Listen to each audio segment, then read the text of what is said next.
Welcome to the Why Not podcast with me, Chrissy Hawkins. In a world where everybody asks you why, I'm here to ask why not. So sit back and relax or walk and listen and join me on this journey as we try to answer this never-ending question: what makes people say, why not?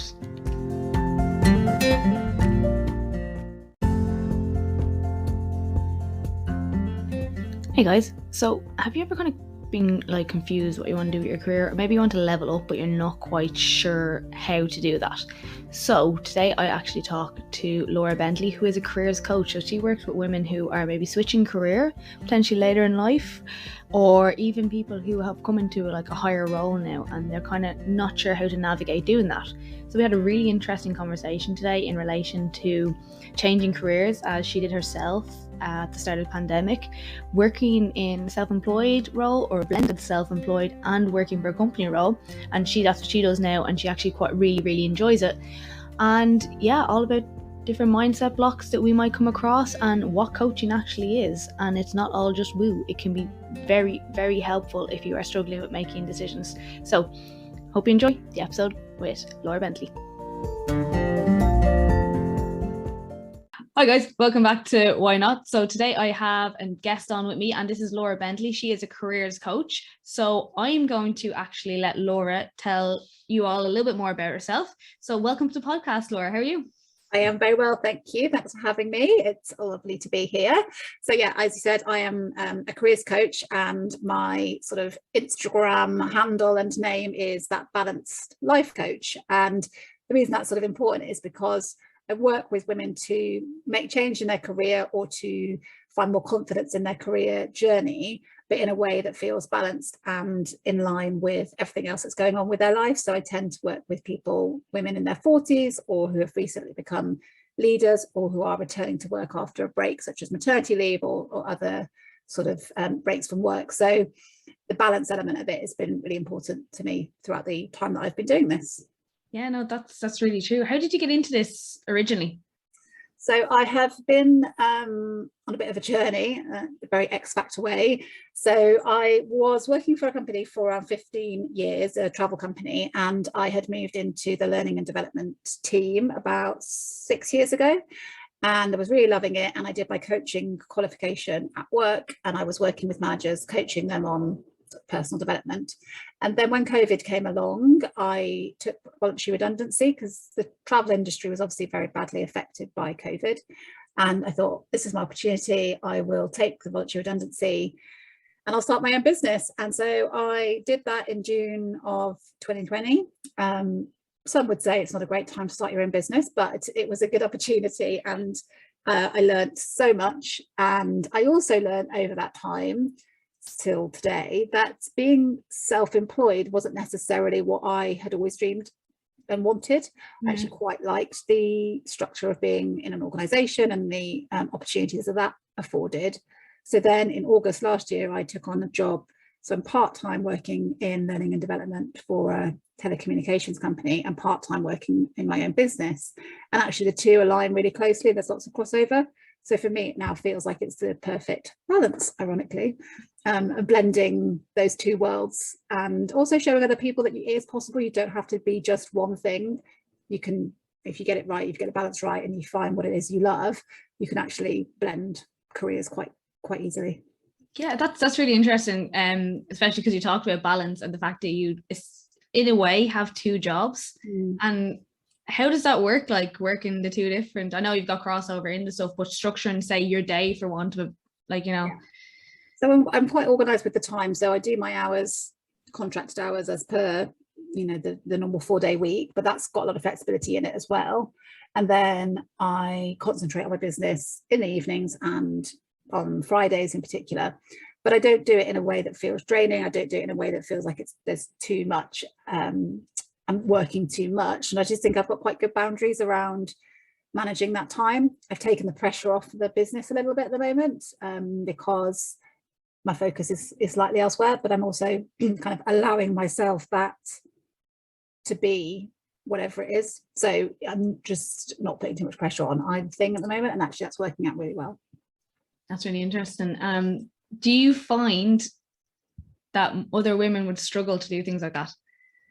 I think possibly. I think it depends on what you're doing, and I think it depends on how demanding the things are that you're doing. So if you're working a job that requires you to do extra, or you feel like there's a pressure on you to work long hours, if your cultural organization doesn't really support flexibility, then I think it would be hard. And I think that's one of the challenges we have as a society, is that work, although now a lot of people work from home or more flexibly, more agilely, it's still a perception that you work your hours, you do your 4 or 5 days, whatever it is, and that's work. So I think if you are fortunate enough to be in an organization that is more flexible and understands that people are whole, you come to work as your whole self, but actually there's so much more to you than just the job that you do. I think if they can recognize that and allow you some of that freedom to explore what else might be possible, then it's an easier thing to do. And on the other side of it, it's knowing what the other thing is that you want to do. So the coaching for me, the PT for you, it's that well, that's not your other thing, but it's finding that passion and the thing that you feel really connected to, that brings you that joy and brings you that sort of fulfillment. It's being able to identify what that is, because you can't just leap into that and not know what that thing is. Yeah, absolutely. I suppose as well, like you're saying, you work with a lot of, say, women who are in their 40s, and like, do you think, well, I think the perception will be maybe previously that it's too late to change career at that point. Yeah, definitely. That's such a common theme. It's too late. No one's going to want you. You haven't got the right skills. You are just, there's also a perception that you're kind of lucky to have what you've got. So especially if you've come back from maternity leave, for example, there's that kind of feeling of, oh, I'm grateful that I've been given my job back and that I can do anything.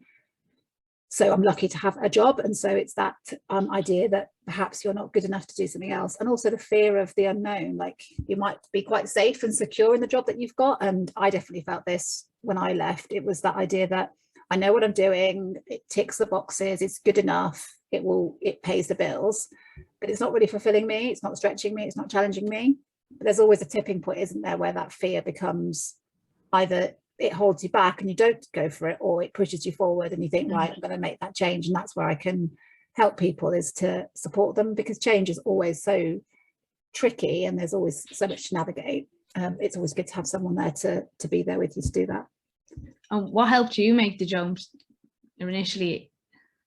I think it was gut instinct, which is maybe not the best thing to base your decisions on, but I think it is the best thing. I had been thinking for a while that there was more that I could do and that I wasn't 100% fulfilled. I was fine, I was kind of ticking along. And when they announced the redundancies, I immediately, my first thought was, I'm going to take this. And I was really fortunate that that turned out to be a good decision financially, like it was a good redundancy package. And I think a lot of this is wrapped up in privilege and being in a position to be able to take these opportunities. Like it's definitely, for me, financially viable. I know that's not for everybody, and that's something I'm really conscious of. But for me, it was possible, and that gave me the kind of support to start the business. So I just knew that it was something I wanted to do, and I thought I'll try doing it independently. I'll see how it goes, and kind of went into it that kind of headspace, I think. And I think part of it was that I didn't necessarily believe that I could get a job doing this. I didn't think I was maybe capable enough, or that there were the opportunities. So instead of going to look for that during the pandemic and homeschooling, I thought, well, I'll start my own business because I can at least then work around my kids and see where that goes. So I think that was probably part of the internal dialogue as well. Yeah. And what, like when you were leaving, were you like, I'm going to go into coaching, or were you just going to see what happened? Yeah, no, I was definitely, that was it. I was definitely going to go into coaching. And my first sort of angle was specifically for working mums who felt overwhelmed and who felt that they couldn't manage the juggle. But that sort of changed after a while, because I felt like people were coming to me for more than I could give them, so more kind of therapy or counselling, because obviously in that time a lot of working mums were really struggling because they were having to predominantly be the ones to manage work or be on furlough and look after their kids, and I didn't feel like I was equipped to be able to really support them. So that was a good thing to reflect on and understand what it is actually could help people with. And it turned out to be the concept of really getting to know what matters most to you, knowing your values, knowing what makes you tick, so that you can have confidence to make big decisions and make changes. And that's then where my business kind of pivoted to. Yeah. Do you find that, like, when people come to you, they're like, they know, like you, they know where they're going, or they're more, they want to leave, they want to jump, but they don't know what? Yeah, both the things, definitely. Yeah. So I'm working with somebody at the moment who has left her job, or was leaving her job. We started working together to set up her own business, her own yoga business. And she had a really clear idea of what, of that plan, but it was the details, and it was the brand, and it was all of the kind of stuff that comes alongside of making that big change that she wanted to explore. And I'm working with somebody else who is in a job that she doesn't enjoy, and there's a lot of toxic culture. And we were working on getting her to a position where she could either ask for something different there, or move to another job and have the confidence to do that. So it's often those two different places on the journey that people are at that I work with them. What is kind of the biggest struggle they have with making these changes, do you find? It's definitely the fear of the unknown. It's wanting change, but not wanting it to be hard, or not wanting it, or not just not knowing the answers, and wanting to have a sense of security and a sense of this is definitely how it's going to be, but actually working through that to understand we can't know that. You don't know what's around the corner. And even if you take the opportunity and it's the best thing you ever did, it's still going to have challenges. So it's sort of preparing people for the kind of rocky path that could be ahead. And Are you kind of there with them to like guide them through it? Yeah. So I hold, this is a very coachy term, but hold space for them. So, give them the opportunity to really process their thoughts and say things out loud that they perhaps haven't done before, that they maybe don't know who to speak to about, because our friends and family have so many judgments and assumptions, not that they intend to, but they're just, they do have them. So you can't always speak to them objectively. So having a coach is really great, because it gives you that opportunity just to talk and be heard. And I'm not going to give you the answers, I'm not going to give you a plan. Like, I really rely on or expect my clients to come up with that themselves, but it's through that kind of collaboration with a coach that you can do that. And it can get quite deep, and we can go into stuff that's quite deep rooted, but actually once you start to open it up, it's really amazing, and you learn so much about yourself, and it gives you that confidence then to make whatever decision it is that you're going to do. Yeah. It's interesting you mentioned friends and family. How did they react to you saying you were going to take the redundancy and start your own business?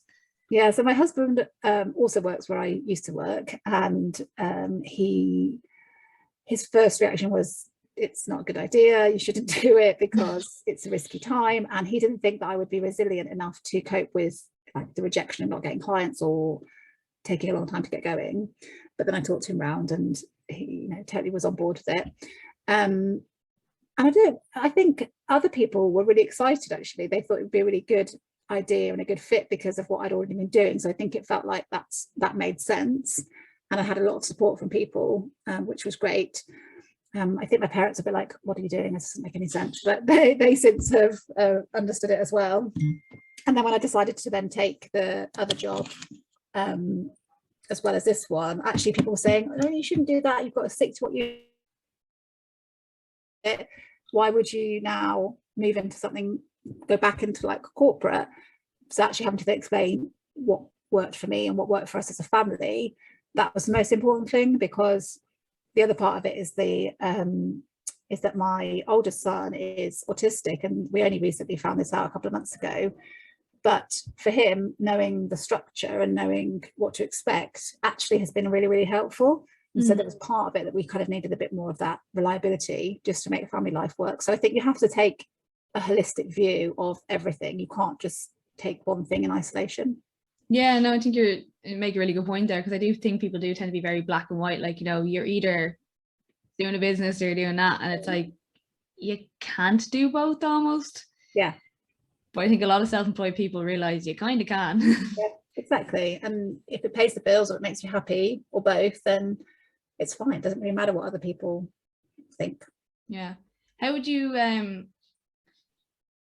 obviously you seem like you kind of knew what you were doing, and you weren't letting anyone, like you talked the husband around, weren't letting them decide otherwise. How do you help clients get over that kind of hump of like family or friends maybe not being interested in, not some might not interested, but some thinking they always have an opinion, they've never done it, but you should be doing it a certain way, isn't it? Yeah. So I tend to use a couple of tools in coaching to help them figure that out. So one of the things that we use is called ikigai, which is Ikigai, and it's a Japanese word, and it means kind of the thing that gets you out of bed in the morning. It's your like intrinsic motivator, and it looks at what it is that you love, what that you're good at, what the world needs from you, and what you can be paid to do.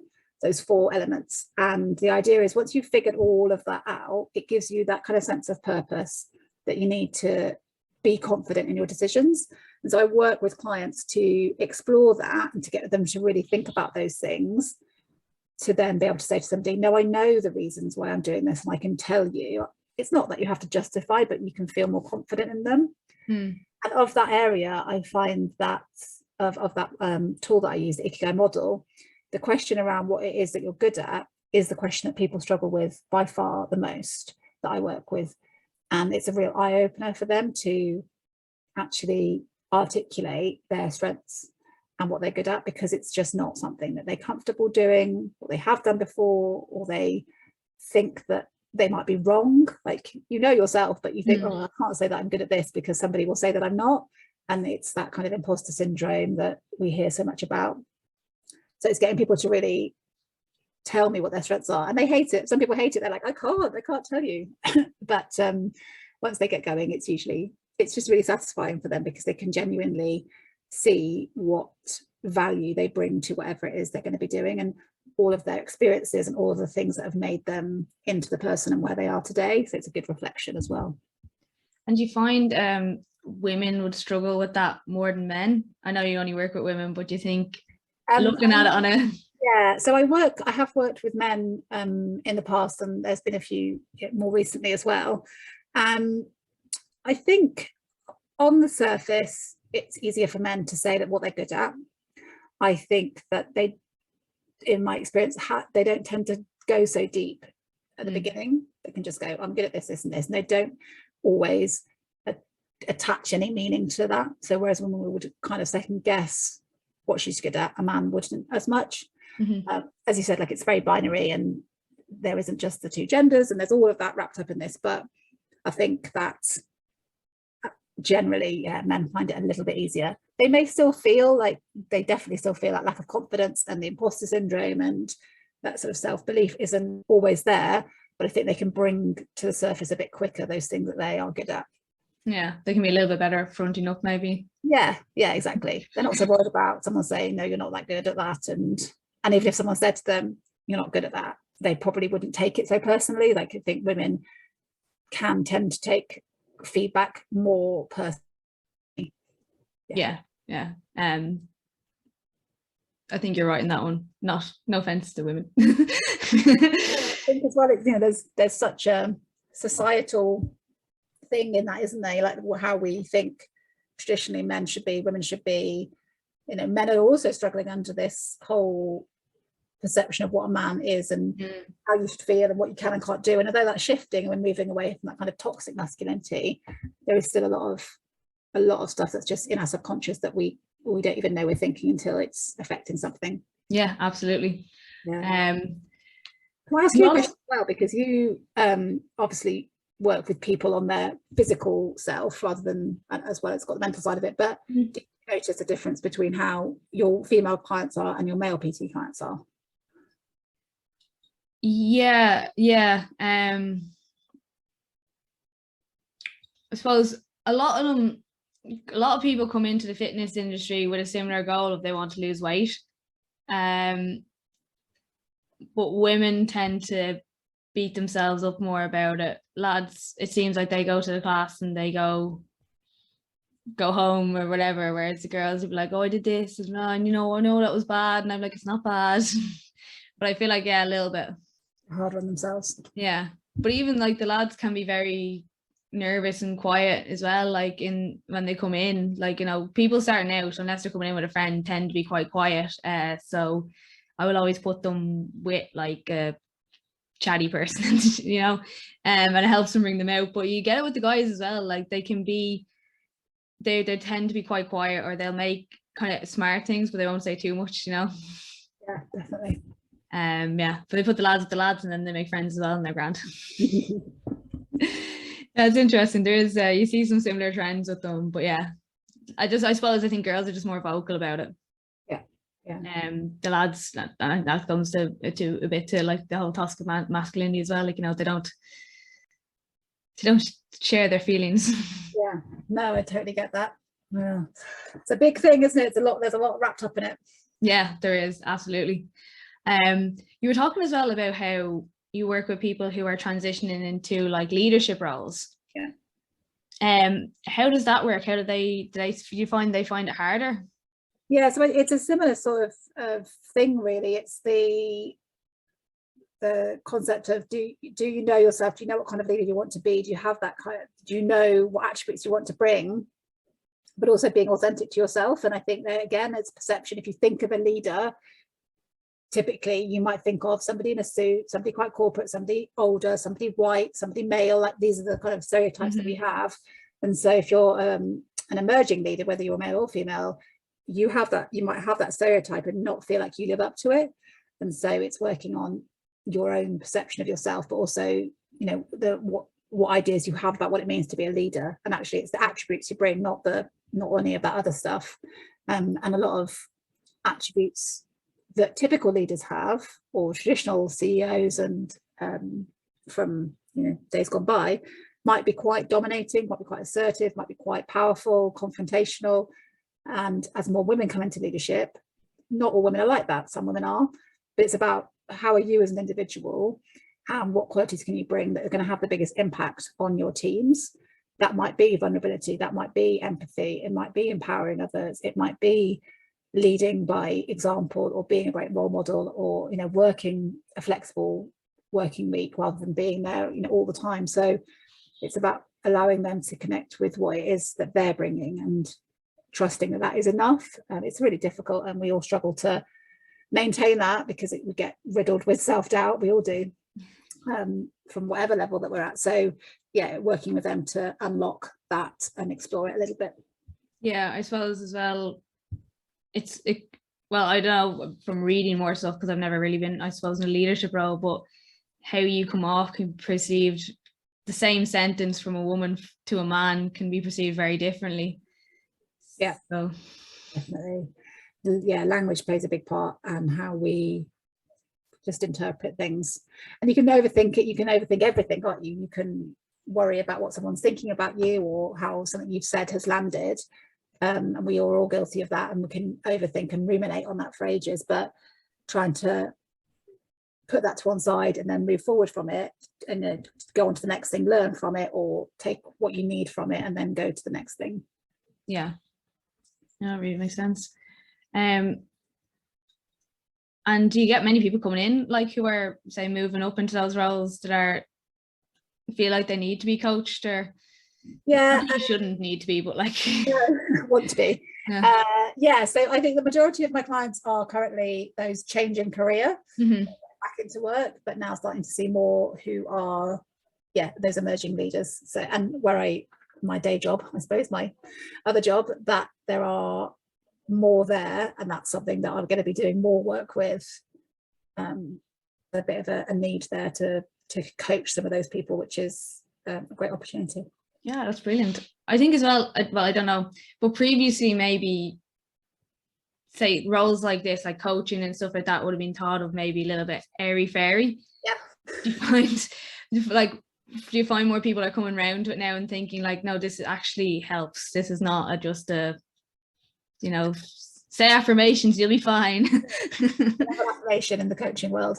Yeah, and I struggled with it as well when I first started my business, to say what I was. And I was like, I'm a life coach. That feels a bit wooey. People are going to think this, that, or the other. And there's sometimes coaching people, but I think that's very rare. I think can be, or is, in my experience, so helpful. And I think people are coming around to it more, and I think more so in organizations. So coaching is offered to managers, leaders, much more than it used to be, and a coaching led culture is definitely much more common.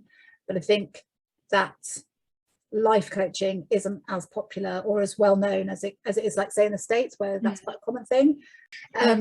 When I was working with working mums, or looking to work with working mums, it's actually quite hard to get them to invest, because they didn't feel like it was something they could justify spending their money on.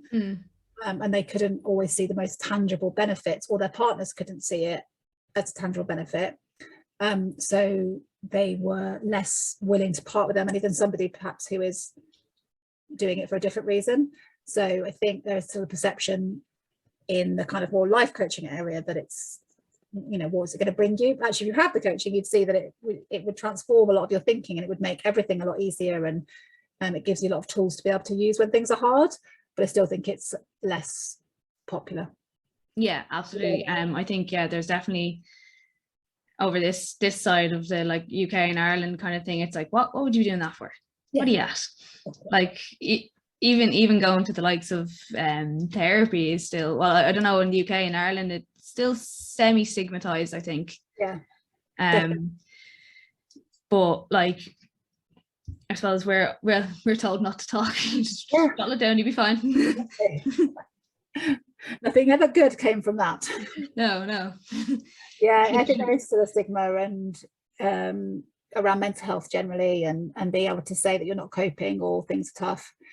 And I think that people are not great at asking for help. And so if it seems like a weakness, or it seems like you're not important, or a lot of the time, people will say that they don't think what they are bringing or they want to talk about is important enough, and that it's, of course it is, like, it's your stuff and it doesn't matter what it is. And usually the most superficial things actually have so much more below them, that there's nothing ever that's superficial. So but I do think that people don't prioritize themselves in that way. They're more likely to go and have their hair cut, or their nails done, or go and get a PT, or other sorts of things, self-care things, because they can see the results. Like, you have your hair cut, you feel better straight away. You go to the gym, you get the endorphins straight away, and you know that that's a tangible result. You have the same endorphins when you come out of the coaching session, or sometimes it's a different sense of emotion. It can be quite deep and reflective, and sometimes quite upsetting, but afterwards you get such a sense of clarity, because you've, like, worked through that stuff in your head that's so jumbled up and you haven't been able to articulate. So I think the benefits of it probably aren't as clear as they could be. Yeah, I suppose it's interesting you mentioned PT in that. I find people they will go to the gym and they'll go to classes and stuff like that, but like going to a personal trainer one-to-one, that's an extra investment they don't put in themselves either. And like you're saying, like, it's I suppose you feel good after a class, but if you are working towards a certain goal in fitness, you know yourself, you're training for the marathon, the payoff isn't instantaneous. So people don't see, they don't see into the distance how much of a payoff is if they just keep going. They want it now. Definitely. And, like, I've done that exact thing where I've been to the gym and I've done classes and I've worked hard and I felt good, but then I've had PT sessions and I've worked like 10 times harder, and you're like, oh, well, this is so much better. And of course it's worth the investment, because you're getting that one-to-one, and it feels good. But you're right, people do have that reluctance to pay for things that aren't going to give them that immediate result. It's just human nature. I do it. I'm definitely guilty of that too. Oh yeah. It's really funny. In some situations I'm really, really patient like that when it comes to training, and because I've been training so long, I'd be like, all right, I've added 2.5 kilos to a lift. Yes. But like something else, I'd be like, why isn't that working now? Why isn't that happening now? I'm like, Christy, stuff takes time. Oh, I'm so true. Same with me. I talk a lot about self-belief and self-trust, and just about to post on Instagram actually about how I was in a workshop a couple of weeks ago. I think I've talked about this in our group that we're in. And it was amazing, 30 people in each session, in person, good energy. But on the second session, I was drawn to two men at the back of the room who were in suits. It's mainly women, and then these two guys. And my whole energy was directed to them, trying to convert them. I have no idea what they were thinking. They could be having a great time. But in my head, I was thinking, they think that I'm rubbish, they think this is wooey, they're not into this, they're bored, all of those things. All the other people in the room were having a lovely time, but you're drawn to it. And so even though I know all of that, I know I'm making assumptions, I know that I should trust in myself, I know that I'm there for a reason, your internal stuff still gets in the way. No matter how much work you've done on it or how many like coaching sessions I've had, there's always stuff. But I think the difference is now is that I'm more aware of it, and I can catch myself, like you were just saying there, like, when that's happening. And I think that's been the big shift for me since I've been doing coaching for myself and being coached, is that now you can recognize when you're having those thoughts as opposed to letting them just come and bring you down. I think that's probably the difference. Yeah, we're just kind of prone to that negativity bias, aren't we? Oh God, so annoying being a human. Like, they're so ridiculous. These evolutionary things. No, the bear's not going to get us, so suddenly we have to obsess about that person who doesn't look excited. No, I know, it's absolute nonsense, and people's faces are not portraying what's going on in their head. Yeah, that's very true. Actually, you made a very good point there as well about you thinking about that. The whole thing with coaching is it's not linear, I suppose, as well, isn't it? Do clients come to you struggle with that? Yeah, I think so. And I always explain to them that it's a roller coaster, and that I kind of give the analogy that when you start coaching, it's like you're at the beginning of a path through the woods, and we don't know where that's going to go. I don't know where it's going to go, and they don't know where it's going to go. And of course, it could be pitfalls, it could be bits to climb over. There's going to be a different sort of feeling for most people throughout the journey. And I also find that people come to me for a certain number of sessions, say 6 sessions, and I have to be really clear that that might not be enough, or it might be too many. You might think within 3 that you don't need any more, but generally, you might want to explore further. And so there's not necessarily like a yay, you're finished moment. Yeah. There could be more, and that's okay, but also I'm not trying to like force them into having hundreds of sessions, because that might not be right too, but that kind of leaving the door open. But I structure it so that the first session is usually quite cathartic, people get quite a lot off their chests, and then the middle sessions, that's where it's, I think, harder, because you're having to then dig more into the reasons why and what's going on behind. And then the final session, or the final session of that phase, is much more reflective and looking back over what they've learned and what they want to then implement going forward. So there is a bit of a structure to it. I think that helps people. But yeah, the sort of 3-4 session mark is when it can feel quite hard, because you're having to really dig into deeper stuff and actually make commitments that feel a bit challenging and a bit scary, because it's like, oh, now I know all this stuff about myself, but I actually have to go and do something about it, or go and talk to my boss, or hand my notice in, or whatever the thing is. They're now having to make that decision and actually go and do it, and that's where it can become quite scary, because it's then reality rather than just chit chat. Yeah, that's what it is. Like one thing thinking about and going, yeah, I'm going to do this, but like big thing when you have to go do it. Yeah, exactly. But I love it when somebody emailed me the other day and said, I've just applied for a new job, and when I applied for it, or no, she had the interview, and she said that she was thinking about the things that we talked about, and how she went into it thinking that she was interviewing them rather than they were interviewing her, because it's she's bringing her amazingness to this role, and if they don't want her in the way that she is, or the flexibility that she needs, or whatever it is, then it's not the right organization for her. So she was really thrilled that she'd made that shift during coaching, and she could then go and use it actually in her interview. So it was really great to hear that. Yeah, no, that's really good. I think it's like interesting, even say for ourselves, like we the like business group and stuff we've been in, it's like you can literally write on your thing, I do not work with these people. Yeah. And it's kind of like, can I say that? Yeah. Like the same thing, like going into an interview, like I don't have to be here. Yeah, exactly. I have chosen this. Yeah, you're lucky I'm here. Yeah, exactly. And having that sort of that mentality, no matter how desperate you are for the job, like it still has to be a right fit for you. And like you said with us, we have to have clients that fit with us, our values, the way we work. And you can be choosy, but it feels a bit, as you said, it feels a bit scary, like, oh, no one's gonna work with me. But actually you're just drawing the right people to you, or the right job to you. Yeah, it's a big thing to overcome, I think, because you are tempted to just, yeah, whatever, I'll take it all. I'll do whatever you tell me. Exactly. And then you always know afterwards, if you take the wrong job, or you work with a client that doesn't quite align with you, you know it. You know straight away, like, this isn't the right thing. And so trusting that before it gets to that point, I think is really important. Yeah, no, absolutely. What do you find are the biggest like mindset blocks people have when they come to you? It can be different. Yeah, I think often it's the belief that you are good enough. It comes down to that. Like, I don't think I'm good enough. I think someone's going to tell me that I'm not as good, or that I'm doing it wrong, that I'm going to be criticized. And there's the fear of being exposed for a fraud. And as much as I think I already mentioned imposter syndrome, but it's really like common at the moment. People like say it a lot, but actually it is something that people do experience.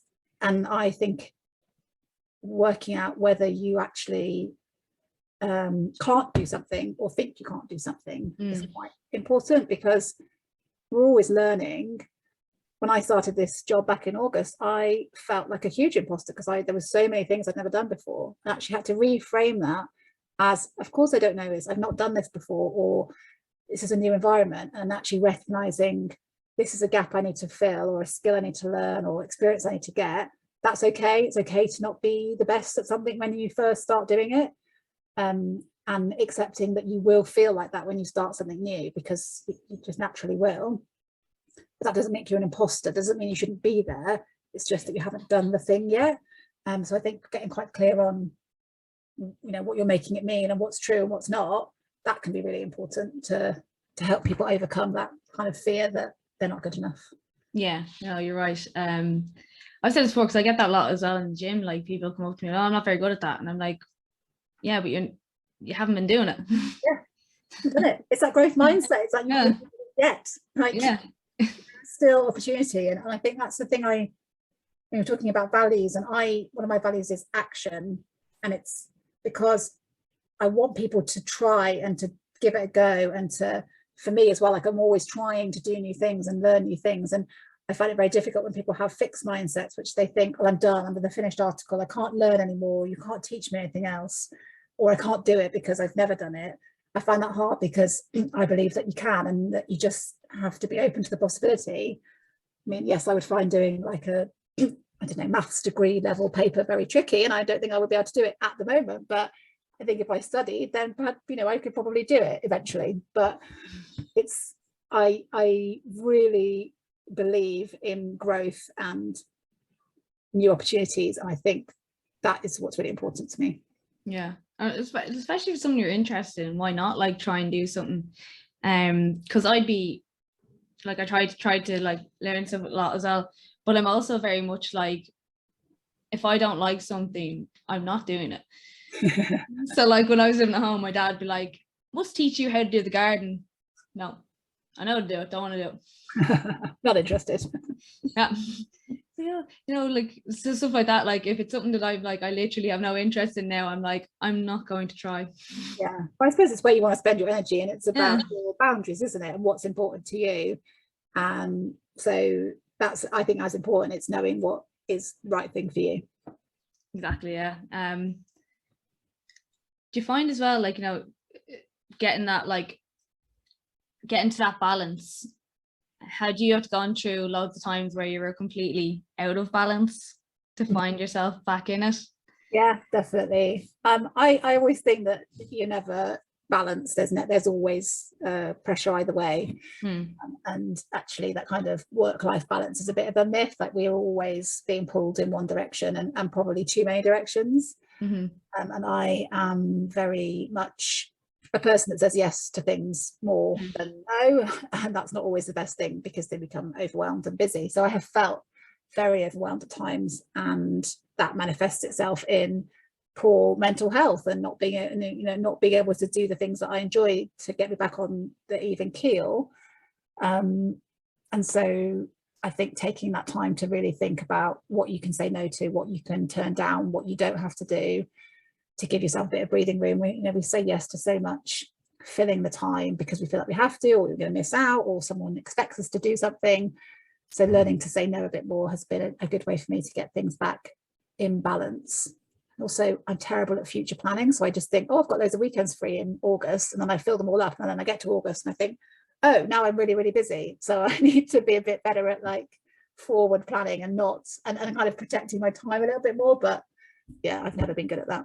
It's like you're almost like you're tired in advance, looking forward to everything, isn't it? Why did I say yes to that? But also, as I've sort of got a bit older, that sounds a bit patronizing, but I am better at saying no. I'm better at cancelling things, which I always feel bad about, because it might not, it might upset the other person, but also they're not going to get the best version of you. Is it the right thing to do? So sometimes being a little bit selfish in that regard has been helpful. Yeah, no, I get that. It does come as you get older a little bit as well. I think in one sense, though, when it comes to plans at the moment, after the last 2 years, people probably struggle more to say no to stuff, because they're like, what happens if it's gone again? Yeah, I have to get everything in now.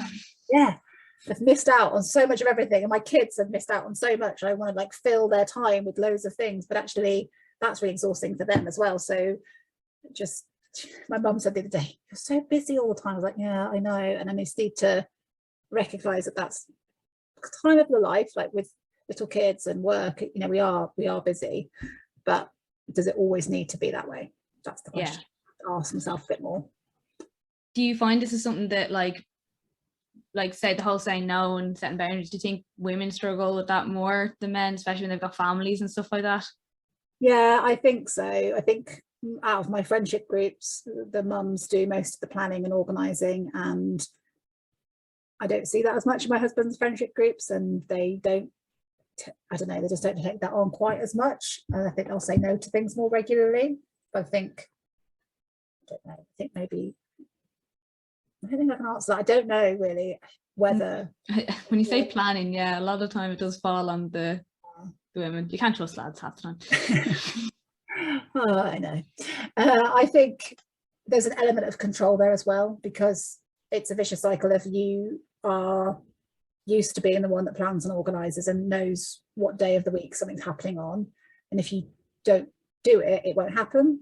But actually that's because you're controlling it and you're thinking you have to do it. So I definitely have made a change to make sure my husband's reading all of the school emails and knowing what day whatever activity's on, and being a bit more proactive in that, because there's no reason why I should be doing it more. So that's something we've had to work together, especially now as I'm working more.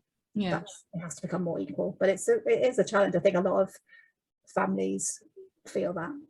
Yeah, like I suppose it was, in a sense, it was kind of like the traditional gender roles, isn't it? They looked after it. Now men are perfectly good at taking a hands-on approach to their kids as well, but if they're not asked, they won't do. Exactly. Yeah. It's like I've got same-sex parents who are same-sex, and it's interesting that their relationship, their dynamic is more equal. There isn't a partner that's taking on more. But again, I think it's individual, isn't it? It's like some families are going to be more traditional than others, whatever makeup of the family is.